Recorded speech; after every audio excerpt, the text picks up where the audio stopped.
Welcome to one of the smallest high schools in all of Britain. Our cameras have spent 3 weeks following the pupils and staff of Henley Lane High School. From the headmaster pulling the strings, to the staff at reception. So sit back, relax, and attend your first class.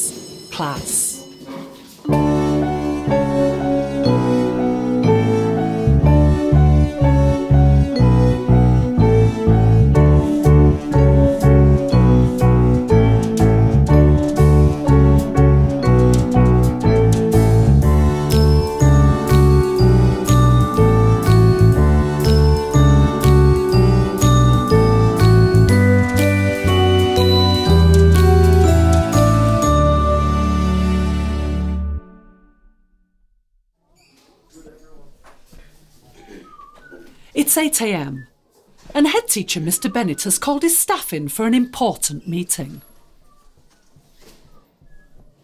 I like to hold weekly meetings with the staff. Every Monday and Friday. Basically, it allows me to keep an eye on the school. Right, first things first. Melissa, you're fired. What? I'm only joking. I'm just making sure you're all on your toes. Oh, bloody hell. Pull yourself together, woman. Yeah, I'd say I'm a bit of a character. I think my banter amuses the staff. There's not that many schools you can have a laugh in, you know. No, there isn't. I think my staff look up to me. Like the Nazis did with Hitler. But I wouldn't say I am Hitler though. No, I'm not Hitler. No.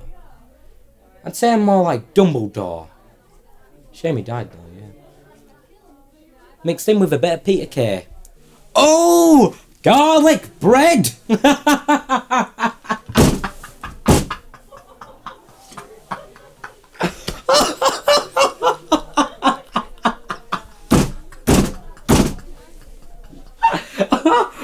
garlic bread! Oh! Cheers for that little performance, Gordon. Are you going to tell them all the big news, or am I? You're the head teacher after all. Yeah, sorry. I went a bit off topic there. Cheers, Ken. Kenneth. Let's be honest, your name doesn't matter. You're only deputy head. It's not like you go on a letters or alt, do you? What do I think about Gordon? What a really great fool. Right then. Drum roll please, Duncan. Alright. I have the pleasure for introducing you to our new French teacher. Simon Fitzroy! Come on down! Woo! Welcome, Simon. French? Good luck teaching French to that illiterate rebel. Ignore him, Simon. I believe you're the right man for the job. Anyway, let me introduce you to the gang. This is Ken Brown, my deputy head. This is Duncan, he teaches PE. Right, so? Melissa Thackford, head of English. Moody cow. Excuse me? Oh, for God's sake, does no one have a sense of humour in here? It was just banter, Melissa. Well, I, for one, am not amused. And this is Henry. Drama. Here we go. Actually, Simon, it's actually pronounced Henri Sebastien, and Gordon is fully aware of its correct pronunciation. Come on, mate, you're from Salford. Can we not do this now, please? Yes. Not Yes, again. Of course. I'm sorry, Simon. A pleasure to meet you. It's first period, and drama teacher Henry Sebastian is teaching his sixth form drama class, Stage Combat. Right, put your bags down there. Right. Okay. Drama time. I've got a very, very special treat for you all. We're going to be doing combat. You know, I will never forget my first role on stage. The year was 1973, and it was in the Key Stage 1 Christmas Nativity. I played a small yet crucial role, a palm tree. I will never forget what the director, Mr. Jones, told me. Henri, I've handpicked you for this role. It is a role that will require every ounce of your acting ability. Mary and Joseph are below you. Well, to tell you the truth, I didn't really quite say the second part. But some things just go without saying, don't they? Okay, Jacob, come hither, please. Okay, so Jacob, I'm going to be hitting you round the face, okay?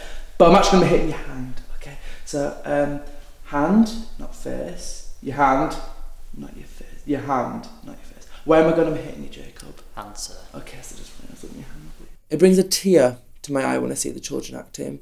A lot of the children I teach are not born actors. However, every so often, an actor comes through who has star quality. Take Kirk from Corrie, for example. I taught him, yes, I know, I can hardly believe it myself, but I knew the minute he walked through my door that he would be a star. 3, 2, 1. Oh. Jacob, okay. James, go and get Mr. Bennett now. I couldn't find Mr. Bennett, sir, so I've got Mr. What? Jacob, can you hear me? Mr. Sebastian, would you care to tell me why there's an unconscious student lying on your floor? It's better not be one of your schemes to show how good your students are at acting. No, it's actually quite a serious issue this time. Spit it out on me, or God help me, this will be the last lesson you ever teach in this school. It was Josh. Josh? Who's Josh? It doesn't matter. I'll get Jacob, and then I'll run after Josh. Okay.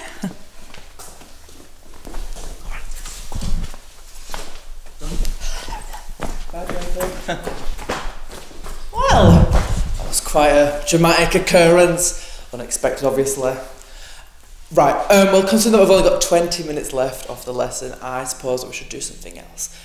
Sword fighting. Because of school budget cuts, I'm going to have to use these. Oh, my dad's walking sticks.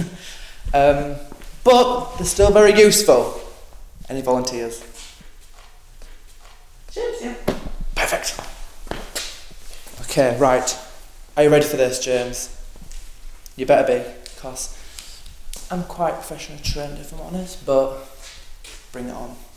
Right. 5, 4, 3, 2, 1, go! Give me it! Oh, okay. Over in the office, receptionist Deborah is dealing with an upset parent. Hello, Mrs. Shaw. This is an absolute disgrace. You wouldn't get this over at Forest Grammar. Yeah, I say we get parents complaining quite regularly, to be honest. Oh, no one comes in more than Mrs. Shaw, who is very opinionated. I think that's the right words. And I'm the one who's always got to deal with it. You know, never Gordon or Ken. No, it's always Debs. Look, I'm sorry, Mrs. Shaw, but we only get a certain amount of kosher meals that the school can afford, and we can't spare any for your son. What do you mean you can't spare any? Surely my child has as much right to a kosher meal as the next child. Well, yes, but it says here, Julius is Christian. Oh, so we're descending into racism now, are we? I'm sure the school governors would love to hear about that. Let me guess, you don't believe in the Holocaust either. But I didn't. No, I don't care if we're Christians. We believe in the Old Testament, do we not? We just don't want to take any chances. Look, I understand, but we are only permitted to serve kosher meals to practising Jewish students. It is a strict policy.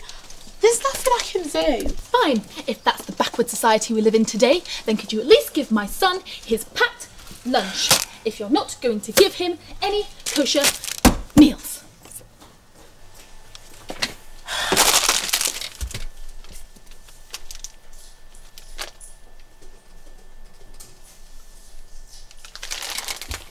PE teacher Duncan Canute's football team has lost. Yeah, we lost.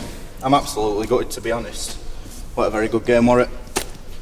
You fancy doing a proper press conference? I've set up a room for it and everything. Oh, come on, please. Okay, I'm opening the floor to any questions. I'd like to request that they are strictly on today's game, nothing else. How do you feel the team played? Well, at the end of the day, it's a great advert for the game, that game. It were a game of two halves. I feel in the first half we had the better of the chances. We played well. And so I told the team at the second half to carry on going, go out with 100%, and then they scored with a counter-attack. It's just how it is, I'm afraid. Injuries. Do you have any injuries? Well, we think Matthew picked up a cold. We've sent him to the medical room. He's been given an ice pack, so fingers crossed he'll fully recovered for the next game. What's that? Sorry. Get it off. I want it off. It's off. I'm sorry.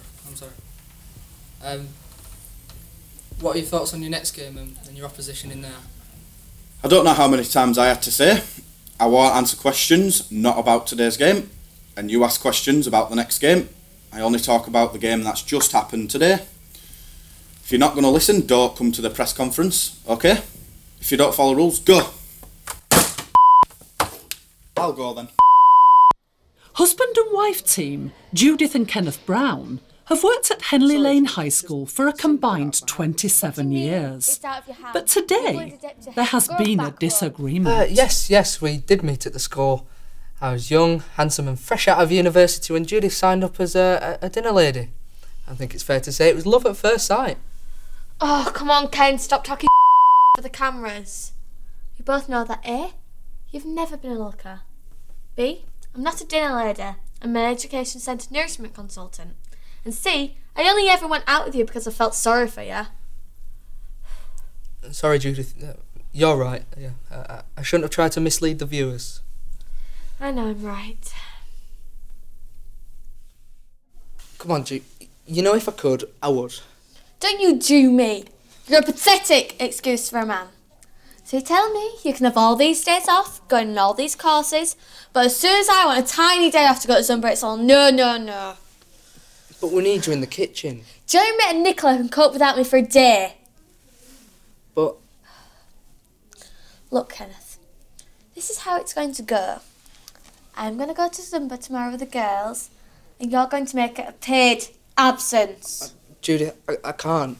Can't or won't. Either you sort this tiny day off for me, or you can consider this marriage to be over. And I keep the dog. Oh, please don't use Rufus as a bargaining chip. Kenneth! Okay, I'll see what I can do. Good.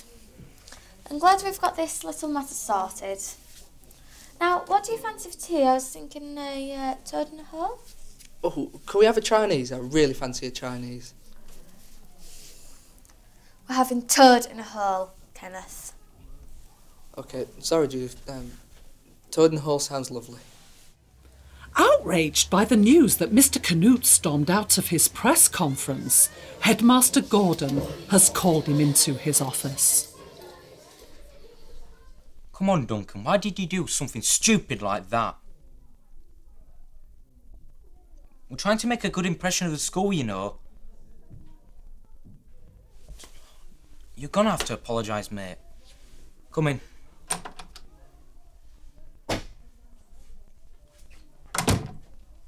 I think Mr. Canute would like to apologise of his recent behaviour. He gets a bit overexcited about football, don't you, Duncan? Duncan. Apologise. No, I'm not going to apologise.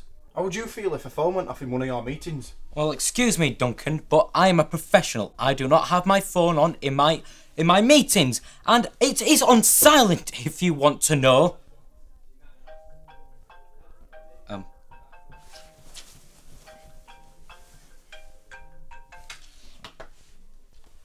What I was going to say, Duncan, is that this kind director gave you the opportunity of being a professional football manager, that's all. And he gave you the opportunity of having a proper press conference. And you just stormed out. Would you turn that bloody phone off? I'm sorry. Hello? What? Drama? What's Henry done now? Oh, bloody hell. I'm sorry, what? Duncan, I'm sorry. Oi!